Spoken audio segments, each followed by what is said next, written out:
Hello, जय हिंद दोस्तों।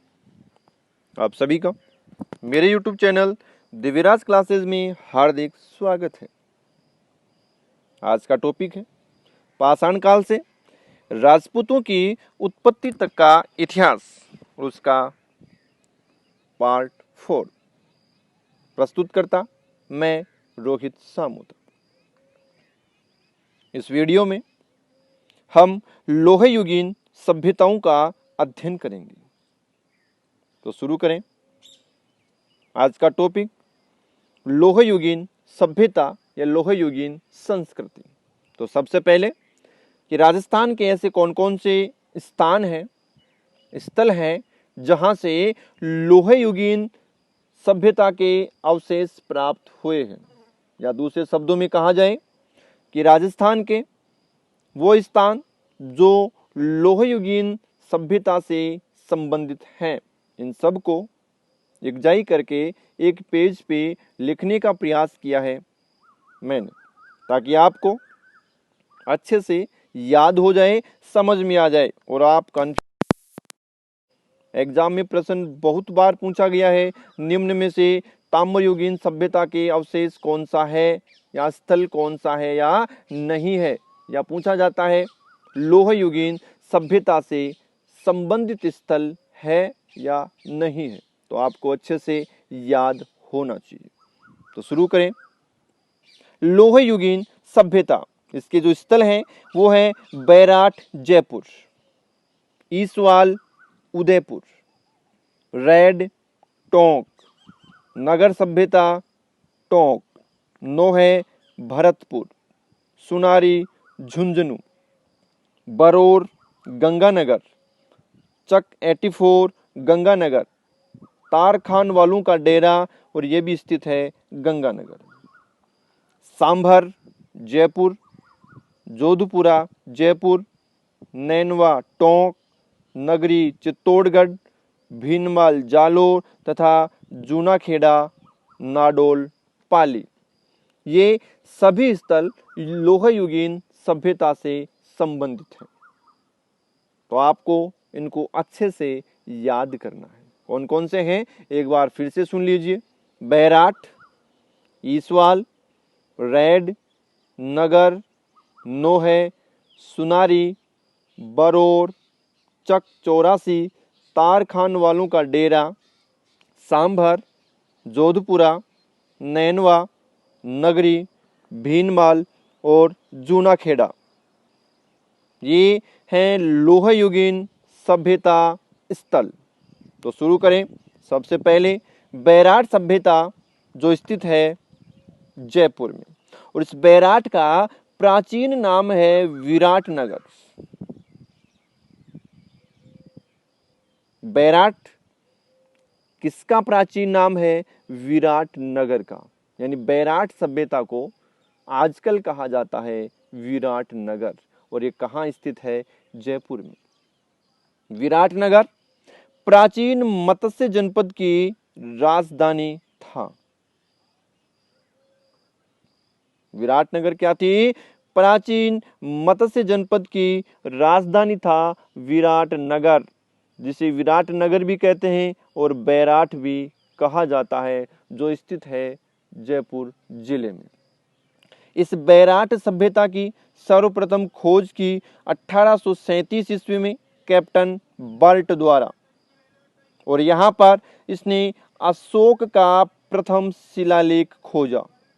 इस शिलालेख को भाब्रू शिलालेख व बैराट कलकत्ता शिलालेख भी कहा जाता है। और बैराट कलकत्ता शिलालेख क्यों कहा जाता है? क्योंकि 1840 ईस्वी से एशियाटिक सोसाइटी ऑफ बंगाल यानी कलकत्ता संग्रहालय में यह सुरक्षित है, जिसके कारण इसे बैराट कलकत्ता शिलालेख भी कहा जाता है। किसे कहा जाता है? भाब्रू शिलालेख को। यानी बैराट नामक स्थल से कैप्टन बर्ट ने अशोक मौर्य का प्रथम शिलालेख खोजा था, और उस शिलालेख को भाब्रू नामक स्थान से मिलने के कारण भाब्रू शिलालेख कहा गया तथा इस शिलालेख को 1940 ईस्वी से एशियाटिक सोसाइटी ऑफ बंगाल यानी कलकत्ता संग्रहालय में सुरक्षित रखा गया है, जिसके कारण इसे कहा जाता है बैराट कलकत्ता शिलालेख। इस भाब्रू शिलालेख का कैप्टन किटोई ने लिथोग्राफ तैयार किया तथा इसका लिप्यांतरण व अनुवाद किया। यह शिलालेख यह दर्शाता है कि अशोक की बुद्ध धर्म व संघ में अगाध निष्ठा थी।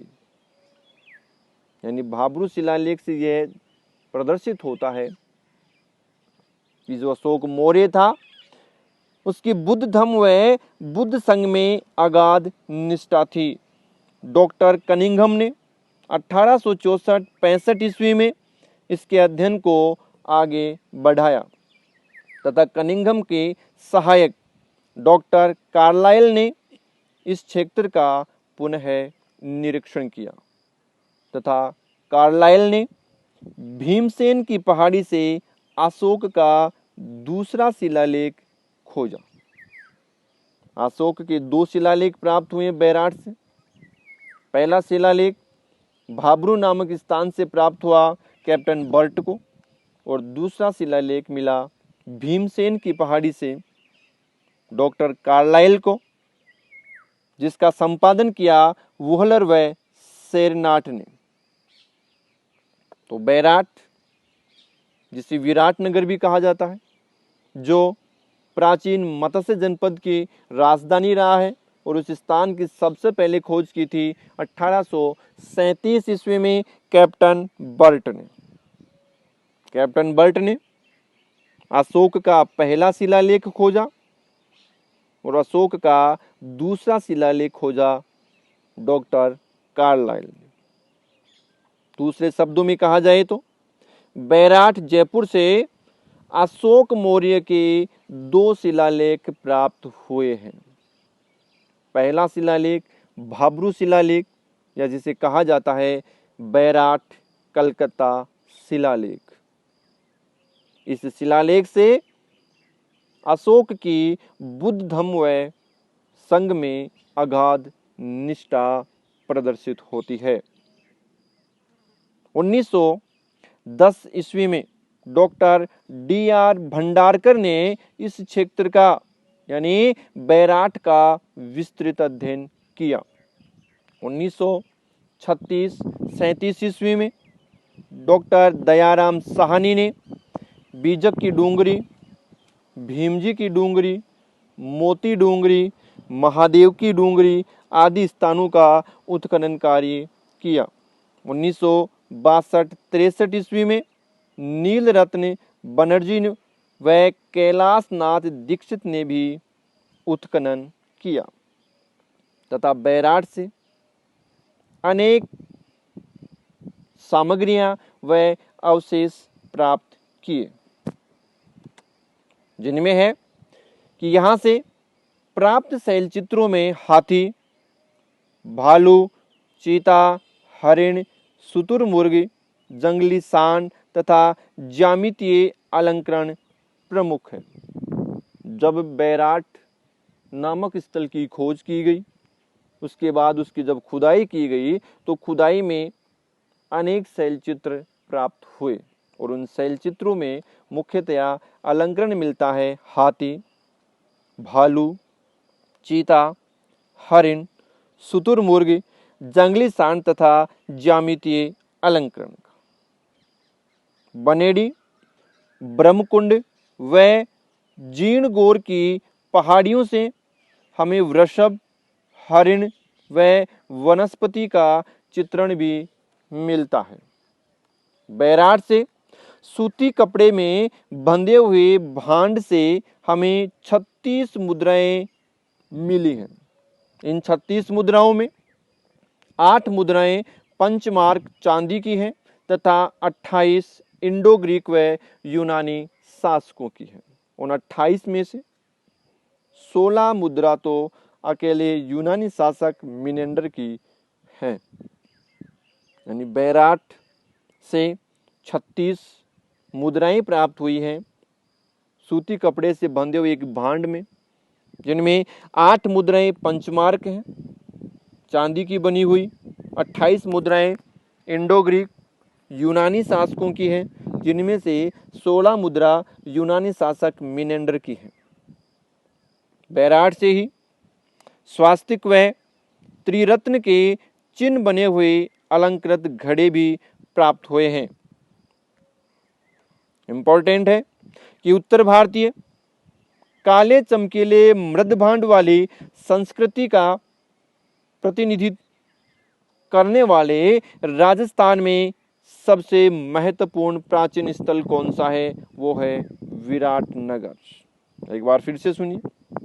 पूछा जाए कि उत्तर भारतीय काले व चमकीले मृदभांड वाली संस्कृति का प्रतिनिधि करने वाली स्थल कौन सा है? तो वो है विराटनगर, या कहा जाए बैराट। वर्ष 1999 ईस्वी में बीजक की पहाड़ी से अशोककालीन गोल बुद्ध मंदिर, बुद्ध स्तूप व बौद्ध मठ मिले। जब बीजक की पहाड़ी की खुदाई की गई तो 1999 ईस्वी में बीजक की पहाड़ी बैराट जयपुर से हमें अशोककालीन गोल बुद्ध मंदिर, बुद्ध स्तूप तथा बौद्ध मठ मिले हैं। ये हीनयान संप्रदाय से संबंधित हैं और इन मंदिरों को भारत के प्राचीनतम मंदिर माना जाता है। बैराट सभ्यता जयपुर से ही भग्न अवस्था में पिंडली तथा टखने से खंडित एक बड़ी सिंह की प्रतिमा भी मिली है। अशोक के स्तंभों के भग्नावशेष भी प्राप्त हुए हैं, जिनमें बीजक की पहाड़ी पर 100 पोलिश युक्त चुनार पाषाण के टुकड़े व हजारों की संख्या में बिना पोलिश किए हुए टुकड़े भी प्राप्त हुए हैं। तथा बैराट से ही एक स्वर्ण मंजूषा में भगवान बुद्ध के अस्थि अवशेष मिले हैं। इंपॉर्टेंट है, ऐसा कौन सा स्थान है जहां से भगवान बुद्ध के अस्थि अवशेष मिले हैं? तो वो है बैराट जयपुर। यानी जब बैराट की खुदाई की गई तो एक स्वर्ण मंजूषा में भगवान बुद्ध के अस्थि अवशेष मिले हैं, जो कि मौर्य युगीन अवशेष है। जब सन 634 ईस्वी में वेनसांग विराटनगर आया तो उसने यहाँ पर बौद्ध मठों की संख्या 8 लिखी अपनी यात्रा वृत्तांत में। तो यह भी इंपॉर्टेंट कि निम्न में से किन स्थानों पर एक चीनी यात्री वेनसांग आया या नहीं आया? तो राजस्थान का ऐसा स्थान है विराटनगर जहां पर वेनसांग आया। और कब आया? 634 ईस्वी में उसने आया और आने के बाद जब अपनी बुक लिखी उसमें यहाँ पर बौद्ध मठों की संख्या लिखी है 8। तो याद रखना है कि वेनसांग के अनुसार बैराट में कितने बौद्ध मठ थे? वो हैं 8। यहां से संख लिपि में प्रचुर मात्रा में प्रमाण मिले। संख लिपि के प्रमाण कहां से मिले हैं? वो है विराटनगर या बैराट से। यदि महाभारत के विवरण के अनुसार देखें तो महाभारत के विवरण के अनुसार पांडवों ने अपने अज्ञातवास के अंतिम 6 छद्मवेश में विराट राजा की सेना में व्यतीत किए थे। यानी महाभारत के विवरण को देखते हैं तो जो पांडव थे उन पांडवों ने अपने अज्ञात काल के अज्ञात जो आवास वो भुगत रहे थे उसके जो अंतिम 6 वर्ष थे वो छद्मवेश में यहाँ विराट राजा की सेवा में व्यतीत किए थे। राजा विराट की पुत्री उत्तरा का विवाह किया गया अर्जुन के पुत्र अभिमन्यु से। जब छद्मवेश में ये पांडव राजा विराट के यहाँ रह रहे थे, उसी दौरान राजा विराट की पुत्री उत्तरा का विवाह किया गया था पांडव अर्जुन पुत्र अभिमन्यु के साथ।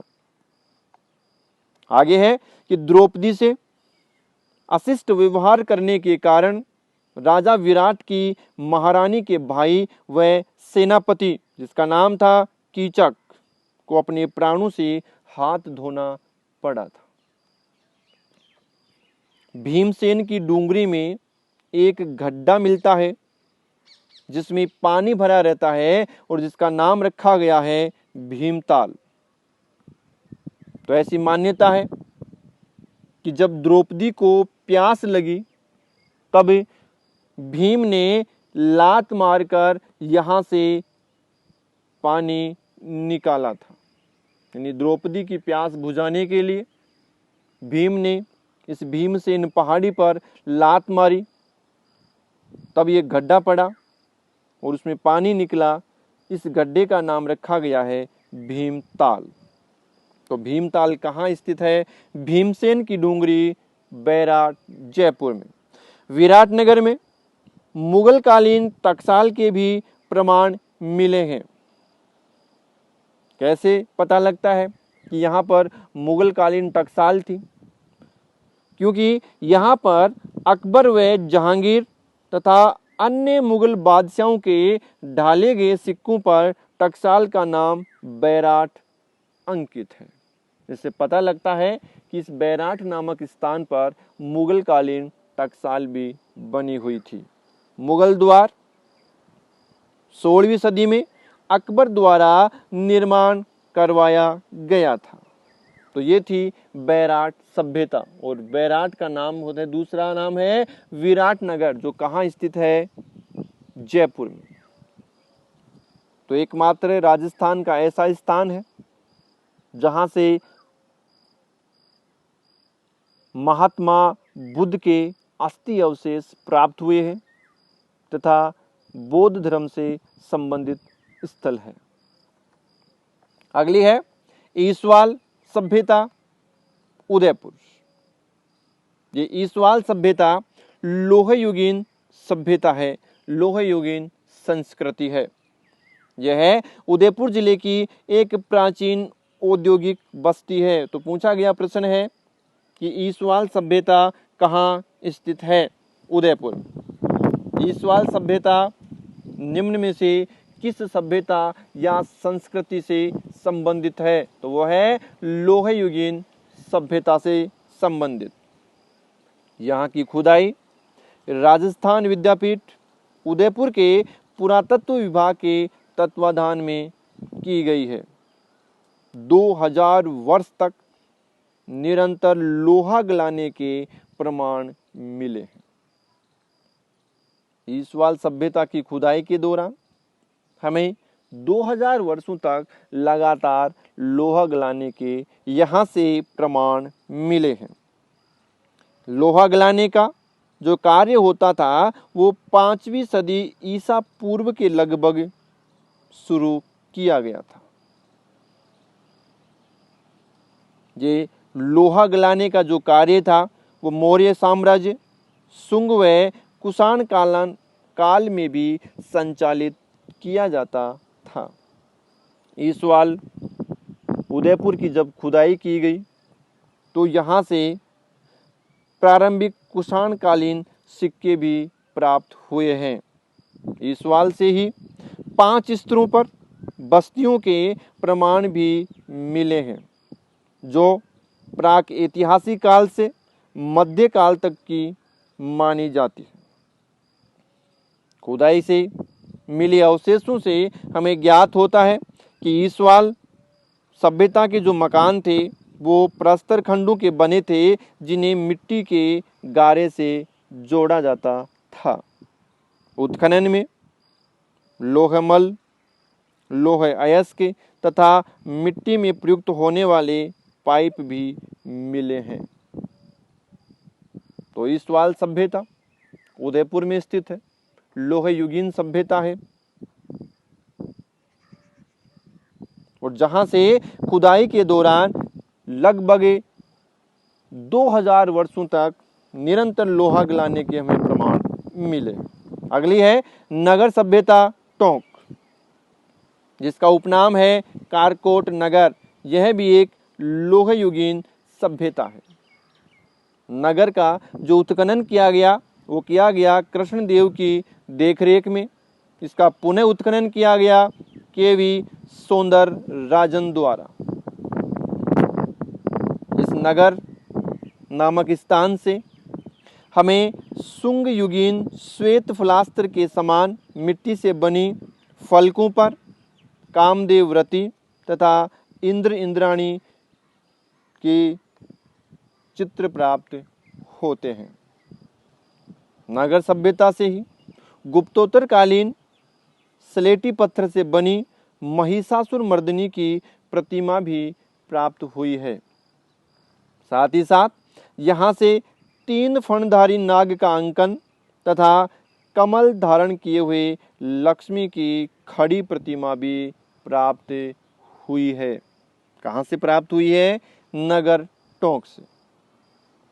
नगर का जब खुदाई की गई तो यहाँ से लगभग 6000 मालव सिक्के तथा 1000 से अधिक पात्रों के टुकड़े तथा 500 अन्य छोटे छोटे अवशेष प्राप्त हुए हैं।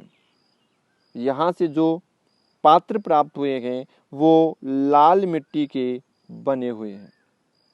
पात्रों पर मानव व पशु आकृति का अंकन भी मिलता है। इसकी खुदाई के दौरान एक पत्थर पर मोदक रूप में गणेश का भी अंकन है। नगर टोंक से जितनी भी पुरा सामग्री प्राप्त हुई है, पुरा अवशेष प्राप्त हुए हैं, इस आधार पर हम ये कह सकते हैं कि नगर को मालू के अधीन एक क्षेत्र घोषित करती हैं सभी सामग्रियां। यानी जितने भी अवशेष प्राप्त होती हैं उससे यह प्रदर्शित होता है कि जो नगर स्थान था वो एक मालवों के अधीन क्षेत्र था। अगला है नोहे भरतपुर। यह भी एक लोहयुगीन सभ्यता के स्थल है। इस सभ्यता का जो समय है वो 1100 ईसा पूर्व से 900 ईसा पूर्व माना जाता है। नोह का उत्खनन रतन चंद्र अग्रवाल के निर्देशन में 1963-64 ईस्वी में किया गया। यानी नोह नामक क्षेत्र की जो खुदाई थी वो 1963-64 ईस्वी में रतन चंद्र अग्रवाल के निर्देशन में की गई। खुदाई से हमें यहाँ से 5 सांस्कृतिक युगों के अवशेष मिले हैं। प्रस्तर की एक विशालकाय यक्ष प्रतिमा मिली है। साथ ही साथ मौर्यकालीन पॉलिश किए हुए चुनार के चिकने पत्थर के टुकड़े भी हमें प्राप्त हुए हैं। यहाँ से 16 रिंग वेल मिले हैं। एक पात्र पर ब्राह्मी लिपि में चारों ओर लेख अंकित हैं। इससे जानकारी मिलती है कि भारतवर्ष में 12वीं सदी ईसा पूर्व में लोहे का प्रयोग ज्ञात था। प्राप्त भांडों की विशेषता क्या है? वो है ब्लैक एवं लाल वेयर। यानी नोहे भरतपुर से जो भांड प्राप्त हुए हैं उनकी क्या विशेषता है? ब्लैक व लाल वेयर। अगली सभ्यता है रेड टोंक। ये रेड टोंक स्थान है वो टोंक जिले में ढील नदी के किनारे स्थित है। इसका उत्खनन सर्वप्रथम बहादुर दयाराम साहनी ने 1938 से 1940 ईस्वी तक किया। यानी रेड स्थान है स्थित है टोंक जिले में और ढील नदी के किनारे स्थित एक स्थल है जिसका उत्खनन खुदाई 1938 से 1940 ईस्वी के मध्य बहादुर दयाराम साहनी द्वारा की गई, जिसका उत्खनन का जो अंतिम रूप था वो डॉक्टर केदारनाथपुरी ने दिया। केदारनाथपुरी ने इस उत्खनित क्षेत्र का विवरण जयपुर शासन के तत्वाधान में एसके वैष्णयट रेड में प्रकाशित किया। इंपॉर्टेंट है कि रेड टोंक के उत्खनन का विवरण हमें कहाँ से प्राप्त होता है, तो वो प्राप्त होता है डॉक्टर केदारनाथपुरी की पुस्तक एसके वैष्णयट रेड से प्राप्त होता है। रेड टोंक की जब खुदाई की गई तो हमें 3075 आहत मुद्राएं तथा पंचमार्क सिक्के मिले।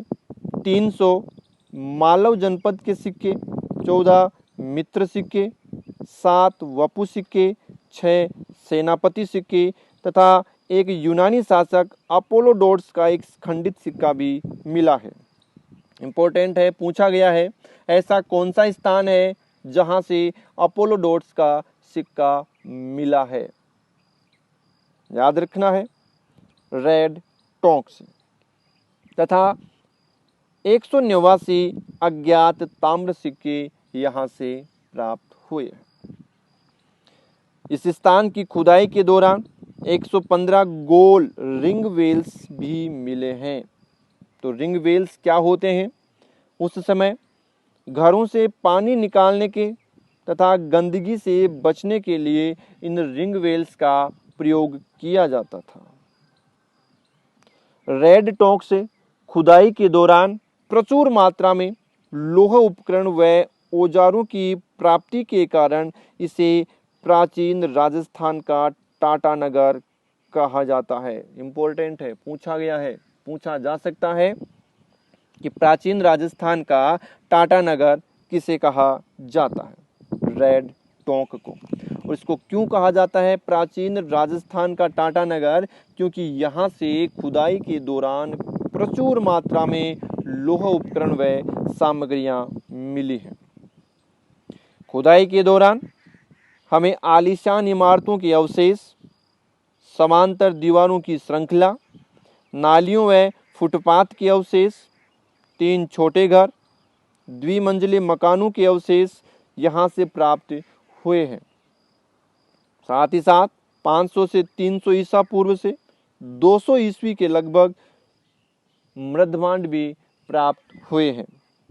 यहाँ से ही हल्के गुलाबी रंग में मिट्टी से बना एक संकीर्ण गर्दन का फूलदान भी प्राप्त हुआ है। साथ ही साथ इम्पोर्टेंट है कि सिर पर पगड़ी धारण किए हुए मिट्टी की एक यक्षिणी की प्रतिमा भी यहाँ से मिली है, जो शुंग काल 2री सदी ईसा पूर्व की मानी जाती है। और इसे बताया जाता है कि बरहूत स्तूप पर लगी यक्षिणी की आकृति की समान ही है। फिर से सुन लीजिए, रेड टोंक की खुदाई के दौरान सिर पर पगड़ी धारण किए हुए एक यक्षिणी की प्रतिमा मिली है, जो माना जाता है कि बरहूत स्तूप पर लगी यक्षिणी की आकृति के समान है तथा यह शुंगकालीन प्रतिमा है। अगली है बरौर गंगानगर। बरौर नामक स्थल सरस्वती नदी के तट पर स्थित है। इसका उत्खनन 2003 ईस्वी में किया गया। प्राप्त अवशेषों के आधार पर इस सभ्यता को प्रारंभिक व विकसित हड़प्पा कालों में बांटा जा सकता है। यानी जब बरौर स्थल की खुदाई की गई, यहाँ से जो अवशेष प्राप्त हुए उसके आधार पर इस सभ्यता को 3 खंडों में, 3 भागों में बांटा जा सकता है।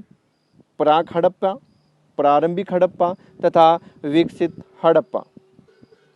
विकसित शहरी सभ्यता के अवशेष व बटन आकृति की मुहरें भी यहाँ से मिली हैं। बरौर नामक स्थान से ही मिट्टी के बर्तन में सैल खड़ी के 8000 मनके भी प्राप्त हुए हैं। लाजवर्त मनके केवल अफगानिस्तान में ही मिलते हैं। इंपॉर्टेंट अगला पॉइंट कि देश में अब तक हुए उत्खनन में कहीं से भी मिट्टी के बर्तनों में काली मिट्टी नहीं पाई गई है, परंतु बरौर के मृद भांडों में काली मिट्टी मिलती है। तो राजस्थान का ऐसा कौन सा स्थान है जहाँ के मृद भांड काली मिट्टी के बने हैं? बरौर, गंगानगर। इस बरौर नामक स्थान से खुदाई के दौरान सुनियोजित नगर विन्यास, भवन निर्माण में कच्ची ईंटों का प्रयोग, उद्योग आधारित अर्थव्यवस्था तथा विशिष्ट मृद भांड परंपरा के अवशेष प्राप्त हुए हैं। इस मृद भांड परंपरा के आधार पर हम कह सकते हैं कि ये जो जितनी भी विशेषताएं हैं, सुनियोजित नगर विन्यास, भवन निर्माण में कच्ची ईंटों का प्रयोग, उद्योग आधारित अर्थव्यवस्था और विशिष्ट मृद भांड परंपरा, इन सब के आधार पर कहा जाता है कि यह एक विकसित हड़प्पा काल की विशेषताएं हैं। यानी बरौर, हनुमानगढ़ विकसित हड़प्पा कालीन सभ्यता मानी जा सकती है। अगली है भीनमाल जालोर। भीनमाल जालोर का जो उत्खनन कार्य था वो किया गया 1953-54 ईस्वी में रतन चंद्र अग्रवाल के निर्देशन में।